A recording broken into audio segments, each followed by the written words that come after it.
دل و دماغ کو اچنبھے میں ڈالتی اور سوچ کے افق پر سکتہ طاری کرتی ایک حقیقی اور عجیب کہانی۔ تیز دھار چھرے کی ضرب پڑتے ہی اس کی کھوپڑی 2 حصوں میں تقسیم ہو گئی۔ اس کا دماغ اچھل کر زمین پر گرا اور بکھر گیا۔ جسم پر کپ کپی طاری کر دینے والے سسپینس اور بہترین منظر کشی پر مشتمل واقعات۔ وحشی درندے۔ تیز چھرے کی کاری ضرب سر پر پڑتے ہی اس کی کھوپڑی 2 حصوں میں تقسیم ہو گئی، اور یہی نہیں بلکہ اس کے ہاتھ کے زوردار جھٹکے سے آلے کو اوپر سے نیچے کی جانب کھینچ دیا۔ ایسے کرتے ہی اس کا جسم 2 حصوں میں بٹ کر نیچے زمین پر گر گیا، اور اس کے ساتھ ہی اس کی کھوپڑی جو کہ پہلے ہی 2 حصوں میں تقسیم ہو چکی تھی، اس میں موجود اس کا دماغ دونوں طرف کے کٹے ہوئے حصوں سے اچھل کر نیچے گرا اور زمین پر بکھر گیا۔ بڑا ہی خوفناک اور لرزا دینے والا منظر تھا۔ دوسرے لمحے اس وحشی درندے نے ہاتھ میں پکڑا لمبے پھل والا چھرا ساتھ موجود دوسرے شخص کے پیٹ میں گھسیڑ دیا، جو ساتھ ہی ایک ستون کے ساتھ مضبوط رسیوں سے بندھا ہوا بڑی سہمی ہوئی اور دہشتناک نظروں سے اپنے ساتھی کا بھیانک انجام دیکھ رہا تھا۔ چھرے کی بناوٹ ایسی تھی جس طرح مچھلی پکڑنے والے کا کانٹا ہوتا ہے۔ جیسے ہی چھرا اس کے پیٹ میں گھسا، اس وحشی نے جلدی سے اسے واپس کھینچ لیا، اور اس کے ساتھ ہی اس کے پیٹ میں موجود تمام انتڑیاں اس میں پھنس کر باہر کھنچتی چلی آئیں۔ یہ ایک عقوبت خانے کا منظر تھا۔ یوں لگ رہا تھا جیسے ابھی ابھی وہاں بہت سی گائے ذبح کی گئی ہوں۔ یہ بلڈی سنڈیکیٹ کا ہیڈ کوارٹر تھا، اور اس میں واقع ایک ٹارچر سیل کا منظر، جس میں اس وقت 6 افراد مختلف ستونوں سے بندھے سر جھکائے کھڑے تھے۔ ایک نظر میں یوں لگتا تھا جیسے وہ بے ہوش ہیں، لیکن پھر ان کے منہ سے نکلنے والی ہلکی ہلکی درد بھری سسکاریاں انہیں ہوش میں ثابت ہونے کی وجہ بن گئیں۔ ان 6 افراد کو مختلف علاقوں سے اغوا کر کے لایا گیا تھا۔ یہ وہ لوگ تھے جن کے مختلف گروہوں کے ساتھ تعلقات تھے، اور وہ ان گروہوں کے سرکردہ ممبر تھے۔ بلڈی سنڈیکیٹ ایک ایسی تنظیم تھی جس کا کام کسی بھی ملک میں جا کر وہاں کی بادشاہت کو نشانہ بنانا ہوتا تھا، اور اس کے لیے وہاں کی حکومت مخالف تنظیمیں ان کو بھاری معاوضے پر ہائر کرتی تھیں۔ ایسا وہ صرف ان ممالک میں کرتے تھے جہاں کی عوام اس حکومت سے خوش ہوتی تھی، اور اس کے مخالف نہیں چاہتے تھے کہ وہاں کی حکومت عوام کی ہر دل عزیز بن جائے۔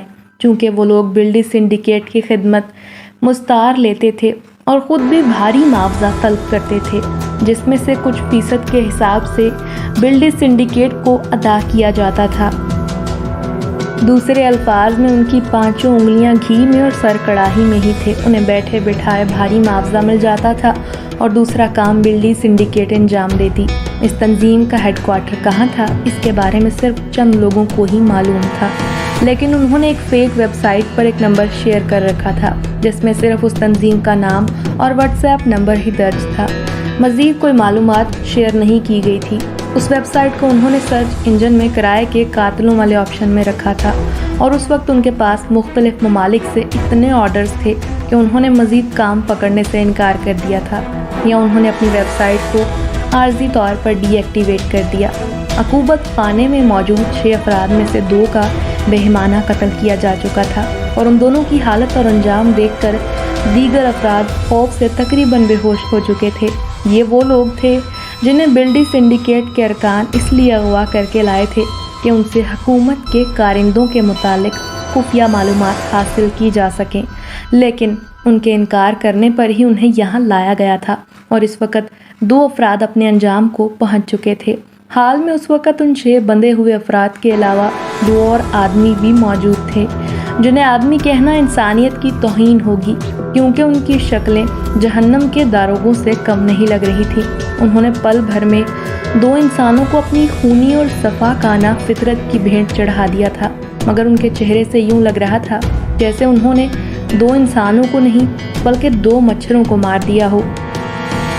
ان دونوں کے جسموں کے ٹکڑے اٹھوا کر باہر کچرے کے ڈرم میں پھینک دو، کرخت چہرے والے ایک شخص نے اپنے ساتھی کو بڑے توہکم بھرے انداز میں کہا۔ اس کی آواز سنتے ہی اس کے ساتھ کھڑے شخص پر جیسے بجلی گر گئی ہو۔ وہ جلدی سے اوکے باس کہتا ایک جانب کھلے دروازے کی طرف بھاگ گیا، اور کچھ ہی دیر میں اس کے ساتھ 2 افراد تھے جنہوں نے ایک اسٹریچر پر ایک باکس رکھا تھا، اسے کھینچتے ہوئے ہال میں داخل ہوتے نظر آئے۔